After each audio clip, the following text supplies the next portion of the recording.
सूखे मेवे का ससुराल। वेदिका देख तो सही, तेरे ससुराल की तरफ से तेरे लिए तोहफे आए हैं। हाँ माँ, बस अभी आई।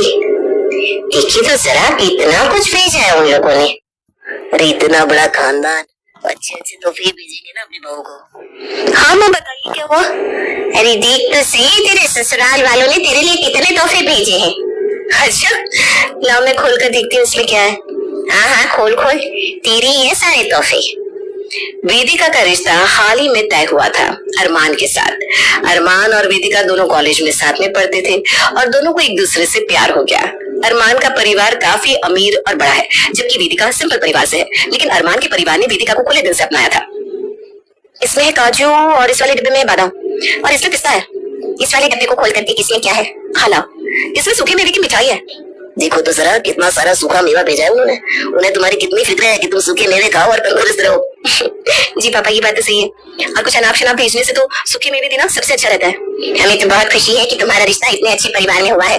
हाँ माँ, इतना बड़ा और अमीर परिवार है, लेकिन उन्होंने फिर भी मुझे खुले दिल से अपनाया है। यही तो खासियत है बड़े लोगों की बेटा।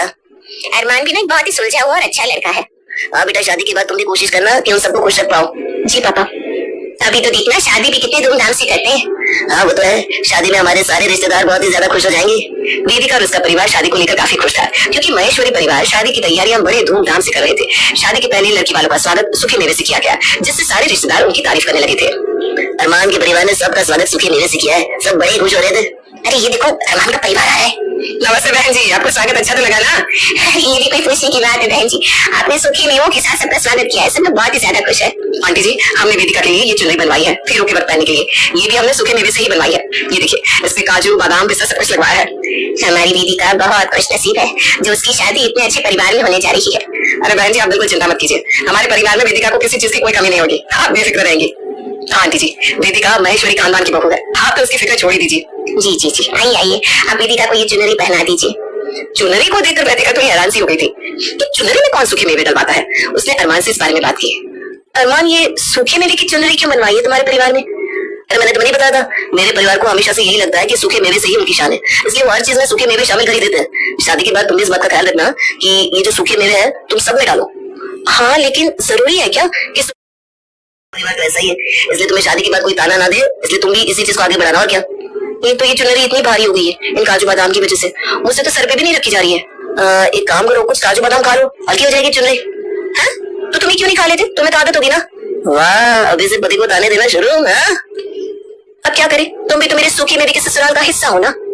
तुम भी अभी उसी सूखे मेवे वाले ससुराल का हिस्सा हो वेदिका महेश्वरी जी। वेदिका ने अरमान की बात को वैसे इतनी गंभीरता से नहीं लिया था। उसे लगा था कि ज्यादा से ज्यादा किस में डालते होंगे सूखे मेवे, शरबत में, हलवे में, किसी मीठी चीज में। उसने सोचा इतना तो वो कर ही लेगी, लेकिन यहाँ हकीकत उससे बहुत अलग थी। वेदिका, आज तुम्हारी पहली रसोई है, आज सबके लिए तुम मीठा बना देना और हर सूखे मेवे अच्छे से डाल दूंगी ना मम्मी जी। अरे वाह, तुम्हें तो सब कुछ पता है। हाँ ठीक है, चलो अब तुम्हें बताइए तो फिर सबके लिए मीठा और खाना सब कुछ बना दो। जी मम्मी जी, अरमान ने मुझे बताया सब कुछ, मैं उसी तरह खाना बनाऊंगी। वेदिका ने मूंग दाल का हलवा बनाया, उसमें ढेर सारे सूखे मेवे डाले और साथ में उसने कढ़ाई पनीर और दाल भी बना दी, साथ में रोटियां, चावल और रायता भी। वाह, क्या खुशबू आ रही है खाने की। आज तो सब लोग बड़े खुश हो जाएंगे। सारा खाना टेबल पर लगा देती हूँ। वेदिका सारा खाना टेबल पर लगा देती है और सब लोग खाना खाने बैठते हैं। अरे वाह, खाने की खुशबू तो बड़ी अच्छी आ रही है। लाओ, सबसे पहले हम मूंग दाल का हलवा खाएंगे। ये लीजिए पापा जी। वाह, ऐसे कहते हैं हलवा, कितने सारे सूखे मेवे हैं, शाबाश बेटा। थैंक यू पापा जी। ये दाल भी चक्कर देखिए ना कैसी बनी है। वेदिका, सूखे मेवे खत्म हो गए थे क्या रसोई में बहू? नहीं तो मम्मी जी, सूखे मेवे तो बहुत पड़े। हाँ तो देवरानी जी, ना दाल में, ना सब्जी में, ना चावल में आपने काजू डाले। क्या खाने में भी सूखे मेवे डाल ले? हाँ मम्मी, तो क्या कितना सूखा सूखा लग रहा है खाना। वही तो वेदिका, अभी कोई आ जाता मेहमान तो क्या सोचता है, महेश्वरी खानदान की इज्जत मिट्टी में नहीं मिल जाती। सूखे मेवे डालने से इतने अच्छी नहीं मानी जाती। लेकिन मम्मी जी, वेदिका समझ गई है मम्मी ना। अरे मुझे भी पता है कि सही नहीं है और स्वाद भी नहीं आता है, लेकिन तुम समझ नहीं रही हो, इस घर की आन बान शान है ड्राई फ्रूट्स। मेरे परिवार को लगता है कि उनकी शान सूखे मेवे से ही होती है और इस चीज को तुम बदल नहीं सकती, मेरा यकीन करो। अरे तुम मुझे कोशिश ही नहीं करने दोगे तो कैसे पता चलेगा कि मैं बदल सकती हूँ या नहीं? क्योंकि मैं कोशिश कर चुका हूँ, मेरे घर वालों ने मेरी नहीं सुनी, उल्टा मुझे गलत समझने लगे, इसलिए मैं नहीं चाहता कि तुम्हारे साथ भी ऐसा कुछ हो। लेकिन इस तरह हर चीज में ड्राई फ्रूट्स नहीं डाल सकते, इसके अलावा और कोई रास्ता है भी नहीं। अगर तुम उन्हें समझाने भी जाओगी ना तो वो तुम्हें गलत समझेंगे, फिर भी मैं कोशिश तो करूंगी, शायद इस बार वो हमारी बात को समझ जाए। देखो कहीं तुम उनकी नजर में नीचे ना गिर जाओ, इसलिए मैं कहता हूँ कि जैसा चल रहा है वैसा चलने दो। अरमान के मना करने के बाद भी वेदिका ने हार नहीं मानी। उसने सोच लिया था कि वो इस सूखे मेवे के ससुराल को बदल कर रहेगी। मम्मी जी, मैं ये सोच रही थी कि इस बार काजू ना गोवा से मंगवाते हैं, मैंने सुना है वहाँ के काजू बहुत मशहूर है। अच्छा, तो मंगवा लेते फिर, वैसे भी माहिरा के ससुराल में भी भेजना है ड्राई फ्रूट्स। हाँ तो फिर 10 किलो ही मंगवा लेती हूँ। तो उसे हम बस ड्राई फ्रूट से भेजते आ रहे हैं उसके ससुराल में, क्यों इस बार कुछ अलग भेजते हैं? हाँ क्यों नहीं, जरूर कुछ अलग भेजना भी जरूरी है। वही तो मम्मी जी, मैं कहती हूँ उन्हें कुछ नमकीन भेजते हैं। वैसे भी मायरा कह रही थी कि उनके ससुराल में नमकीन के सब बहुत शौकीन है। हाँ तो माँ जी ड्राई फ्रूट्स की कचौड़ियाँ, ड्राई फ्रूट्स मिक्स फरसान, ड्राई फ्रूट्स के बिस्कुट और तले हुए मसाला काजू भेज देते हैं। हाँ यह कुछ अलग है सच में। इसमें अलग क्या है मम्मी जी? अरे कचौड़ी, नमकीन, फरसान, बिस्कुट सब कुछ है इसमें, और क्या चाहिए? हाँ समझियो के घर बिना ड्राई फ्रूट के कोई चीज भेज कैसे सकता है? लेकिन मम्मी जी हमें इस बार कुछ तो अलग करना चाहिए। हम ना इस बार इन्हें बिना ड्राई फ्रूट्स का नमकीन भेजते हैं। वेदिका तुम क्या चाहती हो कि मायरा के ससुराल वालों के सामने हमारी नाक कट जाए? नहीं नहीं भाभी, मैं ऐसा क्यों सोचूंगी? तो वेदिका तुम्हारा प्लान तो यही लग रहा है कि सबके सामने हमारी नाक कट जाए। नहीं मम्मी जी, मैं बस ये कह रही हूँ कि बिना काजू बादाम की भी चीजें अच्छी लगती हैं। लगती होंगी अच्छी, लेकिन माहेश्वरी परिवार की आन बान शान का क्या होगा? हम ऐसे ही नमकीन भेजते तो वो लोग हमारे बारे में क्या सोचेंगे कि हमारा इतना बड़ा परिवार है और हम ऐसे ही सस्ते नमकीन भेज रहे हैं उन्हें। लेकिन सब कुछ ड्राई फ्रूट्स वाला भेजने से उसका स्वाद अच्छा नहीं लगता है। शायद उन्हें ये भी तो लग सकता है कि हम दिखावा करते हैं, है ना? तुम मिडिल क्लास परिवार से हो वेदिका, इसलिए तुम्हारे परिवार को ये लग सकता है, लेकिन मायरा का परिवार बहुत अमीर है, बड़े घर की बहू बनने वाली है मायरा, इसलिए उसके लिए यही सही है। मायना सही कह रही है, तुम्हें इसके बारे में कुछ पता नहीं। मायरा के ससुराल में ड्राई फ्रूट्स की चीजें ही जाएगी। वेदिका के काफी समझाने पर भी उसकी सास और जेठानी ने उसकी बात पर ध्यान नहीं दिया, उल्टा उसके ही मिडिल क्लास परिवार के होने पर ताने मारने लगी।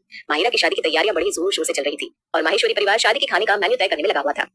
देखो खाने में काजू की सब्जी, किशमिश और पिस्ता पड़ेंगे और चावल में काजू बादाम पड़ेंगे और हर चीज जो भी वहाँ बनाई जाएगी सब में सूखे मेवे भर भर के होने चाहिए। जी पापा समझ गया, मैं वहाँ होटल वालों को सब कुछ समझा दूंगा। हाँ कोई भी कमी नहीं रहनी चाहिए, क्योंकि आज ही माहिरा के ससुर जी रुपेश जी का फोन आया था, कह रहे थे और कुछ नहीं, बस इतना ख्याल रखिएगा कि खाना अच्छा होना चाहिए, क्योंकि उनके सारे रिश्तेदार खाने के बड़े शौकीन है। अरे तभी तो हम सारी चीजों में ड्राई फ्रूट्स डलवा रहे हैं। यही तो, वो लोग खाएंगे तो स्वाद भूल नहीं पाएंगे खाने का। पहले तो इतने सारे ड्राई फ्रूट वाला खाना खा ही नहीं पाएंगे वो लोग, हमारे घर की बेइज्जती उनकी वाला। कैसे समझाऊं लोगों को कि सब में ड्राई फ्रूट्स डालने से शान नहीं पड़ती, बल्कि दिखावा ज्यादा लगता है और स्वाद ना के बराबर लगता है। मैं कहूंगी तो भी मानेंगे नहीं लोग। हाँ भाई सारे बाराती हमारी वाह करेंगे। पापा जी नहीं, मेरा मतलब मैं ये कह रही थी कि और तो ये भी सही है, अगर अगले ही दिन माहिरा के सास ससुर को शादी का खाना टेस्ट करवाने के लिए बुला लिया जाता है। सारा परिवार खुश था कि आज तो माहिरा की सास ससुर खुश हो जाएंगे। भाई साहब शादी में हम जो भी खाना रखवाने वाले हैं वो सारा खाना आज हमने आपके लिए बनवाया है, लेकिन मानिए आप खाना खाकर खुश हो जाएंगे। जी जी बिल्कुल, ये काजू की सब्जी, बादाम का हलवा, काजू बादाम की टिक्की। माहिरा के सास ससुर सारा खाना टेस्ट करते हैं और उन्हें एक भी डिश पसंद नहीं आती। उसके बाद उन्हें काफी नाराजगी होती है कि माहिरा के परिवार वाले ऐसा खाना शादी में रखवाने वाले थे, इसमें से एक भी डिश हम लोगों को पसंद नहीं आई है। आप लोगों ने हर चीज में सूखे मेवे डलवाए जिससे किसी भी खाने का स्वाद ही नहीं आ रहा। आपको क्या लगता है हमने कभी ड्राई फ्रूट्स खाए नहीं है? आप हमारे घर में तोहफे भी ड्राई फ्रूट्स ही भेजते हैं। देखिए भाई साहब हमारे घर में ड्राई फ्रूट्स भी बड़े बड़े होते हैं, लेकिन हम आपकी तरह दिखावा नहीं करते। आपने हमें यहाँ बेइज्जत करने के लिए बुलाया क्या? नहीं भाई साहब ऐसी कोई बात नहीं है, वो तो अरे अंकल आप गलत समझ रहे हैं, ये खाना तो दूसरे होटल से आया है। हमने देखिए ये खाना शादी के लिए बनवाने को बुलाया है, आप ये टेस्ट करके देखिए। वेदिका माहिरा के सास ससुर के लिए अपने हाथों से बना खाना ले आती है जो उन्हें बहुत पसंद आता है। हाँ ऐसा खाना रखवाइए भाई साहब शादी में, ये बहुत स्वाद खाना है। जी जी बिल्कुल, अब हम चलते हैं। पापा जी ये ड्राई फ्रूट्स का तोहफा देना है ना उन्हें। भाभी मैंने उनके लिए मिठाइयां मंगवा दी है बिना ड्राई फ्रूट्स वाली। हाँ जी ये मिठाई तो हमारे घर में सबको पसंद है। जी बहन जी हमें खुशी है कि आपको तोहफा पसंद आया। ठीक है अब हम चलते हैं, आज खाना सच में बहुत अच्छा था। माहिरा के सास ससुर की जाने के बाद सबको अपनी गलती का एहसास होता है कि सूखे मेवे आपकी हैसियत और अमीरी को नहीं दिखाते हैं। इस दिन से माहेश्वरी परिवार में कभी कभी ही ड्राई फ्रूट्स का हलवा बनाया जाता था और वेदिका को भी अब मिल गया था उसका बिना सूखे मेवे का ससुराल। तो क्या आपके घर में भी दिए जाते हैं सूखे मेवे के तोहफे? जनाब आप भी